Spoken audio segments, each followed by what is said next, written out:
10 नवंबर को जल शक्ति विभाग के अस्थायी कर्मचारी करेंगे जम्मू में जोरदार प्रदर्शन। माता की जय, भारत माता की जय। छीन के लेंगे अपना हक, छीन के लेंगे अपना हक, छीन के लेंगे अपना हक। रोटी कपड़ा दे न सके जो वो सरकार निकम्मी है, रोटी कपड़ा दे न सके जो वो सरकार निकम्मी है, रोटी कपड़ा दे न सके जो वो सरकार निकम्मी है। छीन के लेंगे अपना हक, छीन के लेंगे अपना हक। जल शक्ति विभाग के अस्थायी कर्मचारियों ने 10 नवंबर को जम्मू में बड़ा प्रदर्शन करने का ऐलान किया है। ये फैसला विभाग के जिला मुख्यालय के आयोजित बैठक में लिया गया। District president PHE employees union front Reasi और आपके मीडिया के बंधुओं का बहुत बहुत धन्यवाद। आपने देखा होगा कि जम्मू कश्मीर के अंदर माननीय मुख्यमंत्री उमर अब्दुल्ला साहब का 1 साल का कार्यकाल पूरा हुआ है। उनको बहुत बहुत बधाई एवं शुभकामनाएं। और विधानसभा के अंदर विपक्ष की भूमिका में बैठे हुए हमारे मिस्टर सुनील शर्मा जो विपक्ष के नेता हैं, उनको भी बहुत बहुत बधाई है कि उन्होंने भी 1 साल विपक्ष को चलाया है। और इनके साथ में जो उन लोगों ने कमेटी का फ्रेम डेली वेजरों के लिए किया था कि डेली वेजरों के उत्थान, डेली वेजरों की पॉलिसी के लिए, डेली वेजरों की पेंडिंग वेजेस के लिए हमने कमेटी का गठन किया है, जिसके माननीय मुख्यमंत्री उमर अब्दुल्ला साहब ने विधानसभा में जानकारी दी थी। आपके मीडिया के बंधुओं के समक्ष में ये कहना चाहता हूं कि आज कमेटी को बने हुए 8 महीने हो गए, 6 महीने। बैठक में कर्मचारियों ने सरकार के रवैये पर गहरी नाराजगी जताई। महीने का समय था, 2 महीने का समय ऊपर हो गया है। जम्मू कश्मीर की सरकार ने अपने बजट में इजाफा करने के लिए बहुत बड़ा कदम किया, बड़ी पहल की थी।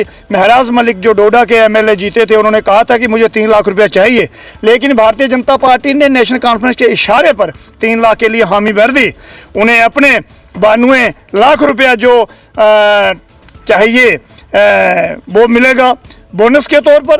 और इसके साथ में होम के लिए, घर के लिए, गाड़ी के लिए सारी सुविधा, वाईफाई चलाने के लिए सब कुछ उन लोगों को चाहिए, वो मिलना चाहिए। मैं कहता हूं कि वो MLAs हैं, वो मिनिस्टर हैं, हमारे जम्मू कश्मीर से हैं, कम से कम उनकी तनख्वाह 5 लाख रुपया होनी चाहिए थी। 3 लाख महराज मलिक ने कम रखी।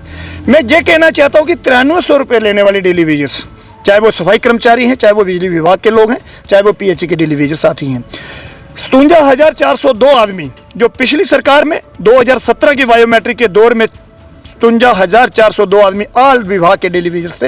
आज माननीय मुख्यमंत्री उमर अब्दुल्ला साहब कह रहे हैं कि 1,05,101 आदमी डेली वेजेस से। मैं पूछना चाहता हूं कि भारतीय जनता पार्टी के LOP सुनील शर्मा साहब बताएं, मनोज सिन्हा साहब बताएं, या मुख्यमंत्री उमर अब्दुल्ला जी बताएं कि 50,000 आदमियों को किसने बढ़ाया है? हमें बताएं आप लोग। अगर आपके पास आपकी कमेटी कहने की काम नहीं कर रही है, और खास करके एक मुख्यमंत्री और ऐसे प्रदेश से मुख्यमंत्री, ऐसे ड्यूटी से मुख्यमंत्री जिनका सीधा रातवा केंद्र सरकार के साथ है। हमारे देश के आदरणीय प्रधानमंत्री नरेंद्र मोदी जी ने कहा है कि ना खाऊंगा ना खाने दूंगा। मैं ये कह रहा हूं कि डेली वेजरों के ऊपर जो एक आप लोग झटका दे रहे हैं, आप लोग डेली वेजरों के साथ विश्वासघात कर रहे हैं, उसका जिम्मेदार कौन होगा? अगर मुख्यमंत्री साहब की जिम्मेदारी नहीं है तो इसकी जिम्मेदारी कौन होगा? चीफ सेक्रेटरी मुख्यमंत्री के दायरे में है नहीं है? अगर नहीं है तो मुख्यमंत्री जी को बाहर आके इसके बारे में बताना होगा।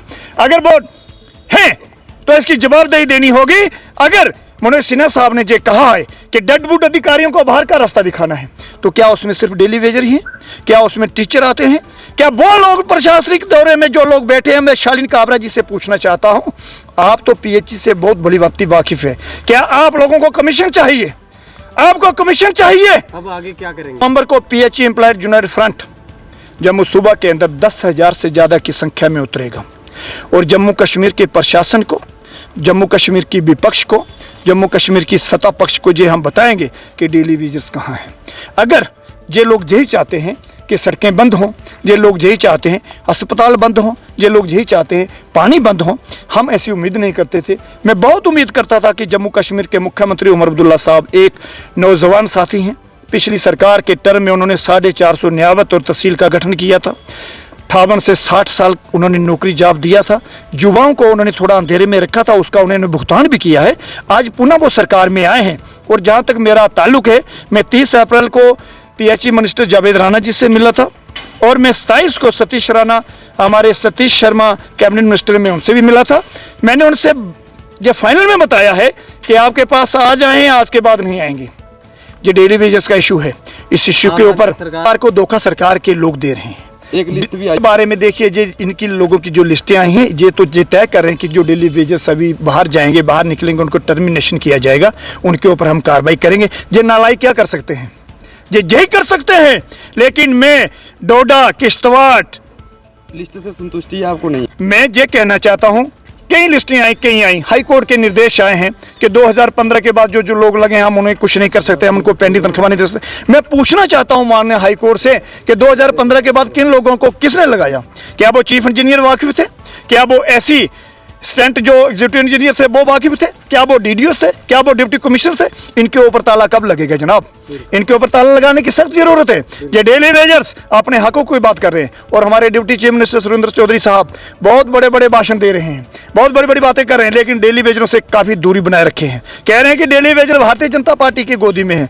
मैं सुरेंद्र चौधरी साहब से पूछना चाहता हूं कि आप सत्ता के नशे से बाहर आकर देखें। आप जम्मू से हैं, आप जम्मू का हालात देखें। जम्मू के साथ धोखा हुआ। जम्मू के 11,186 लोगों को नेशनल कॉन्फ्रेंस की सरकार, उमर अब्दुल्ला की सरकार ने ही बाहर किया था और श्यामलाल शर्मा उस वक्त हमारे कैबिनेट मिनिस्टर थे जो आज भारतीय जनता पार्टी की गोदी में बैठे। मैं ये कहूंगा कि आने वाले दिनों में 10 तारीख को जिस तरीके से डेली वेजर्स पुनः जम्मू में निकलेंगे, उसके लिए जम्मू कश्मीर की सरकार को लाठियां बाजने की जरूरत नहीं होगी।